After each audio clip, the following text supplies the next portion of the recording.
पाइलीपड़ा पंचायत उपनिर्वाचन मामला बीजेडी प्रार्थी पत्र प्रत्याहार बीजेपी सरपंच निर्द्वंद्व निर्वाचित गंजाम जिला बेलगुंठा ब्लॉक पाइलीपड़ा पंचायतर पूर्वतन सरपंच जयराम नायक अनास्तार हारिजिबा परे किछि मास धरी नायब सरपंच सलीला महाराणा सरपंच दायित्व तुलाई आसुथिले।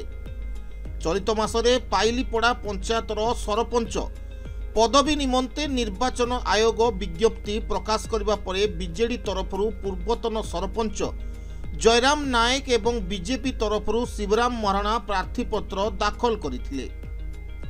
आज प्रार्थीपत्र प्रत्याहारर शेष दिन थिबा बेले आज 12 घंटा समय रे बीजेडी सरपंच प्रार्थी तथा पूर्वतन सरपंच जयराम नायक बेलगुंठा ब्लॉक कार्यालय ठारे पहुंची बेलगुंठा बीडीओ कलाकृष्ण प्रधान एवं एबीडीओ संतोष कुमार मंत्री उपस्थिति रे निजर प्रार्थीपत्र प्रत्याहार करि नैथिले।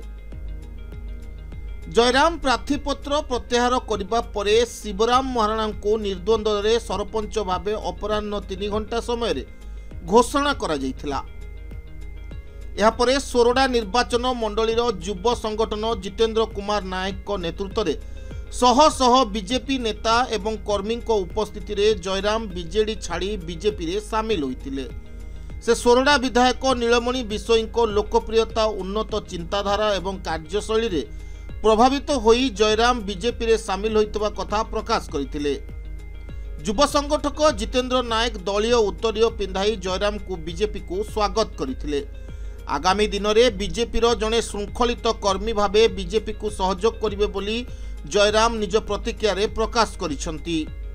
आजिर एही कार्यक्रम रे अन्य मानक मध्यरे विभिन्न पंचायत रु आसीथिबा सरपंच समिति सभ्य एवं बीजेपी संगठक उपस्थित थिले। Bhanjanagar Krishnachandra Pattnaik report Narad news Odia.